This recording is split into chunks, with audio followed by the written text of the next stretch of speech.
পাট ও বস্ত্র মন্ত্রণালয়ের প্রতিমন্ত্রী মোহাম্মদ শরীফুল আলম বলেছেন, বিগত ফ্যাসিস্ট সরকার প্রধানমন্ত্রী তারেক রহমান সহ বেগম জিয়ার বিরুদ্ধে নানা ষড়যন্ত্র করেছে।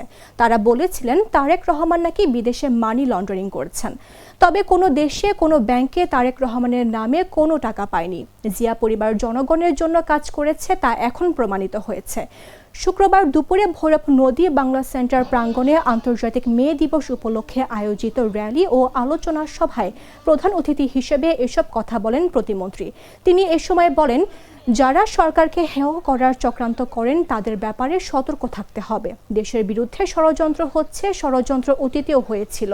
তাই সবাইকে ঐক্যবদ্ধ হয়ে দেশের উন্নয়ন কাজ করার আহ্বানও জানান প্রতিমন্ত্রী। আমরা সবাই ঐক্যবদ্ধ থাকবো। আমাদের দেশের বিরুদ্ধে ষড়যন্ত্র হবে, ষড়যন্ত্র ছিল অতীতেও, আমরা সজাগ থাকবো।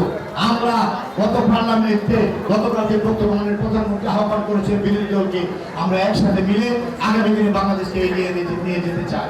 আমরা রক্ত দিয়েছি, সংগ্রাম করেছি। এদেশের মানুষের যে প্রত্যাশা, যে বাংলাদেশকে দেখতে চান, সেই বাংলাদেশ নির্মাণ করতে হলে আমাদের ঐক্যের কোনো বিকল্প নাই। যদি আমরা জনগণকে সাথে না রাখতাম, যদি আমরা জনগণের দাবি আদায়ে রাজপথে সংগ্রাম না করতাম, জনগণ আমাদেরকে ভোট দিত না। কারণ স্বাধীনতার পরে যতগুলো নির্বাচন হয়েছে, সবচেয়ে নিরপেক্ষ গ্রহণযোগ্য নির্বাচন হয়েছে ত্রয়োদশ জাতীয় সংসদ নির্বাচন গত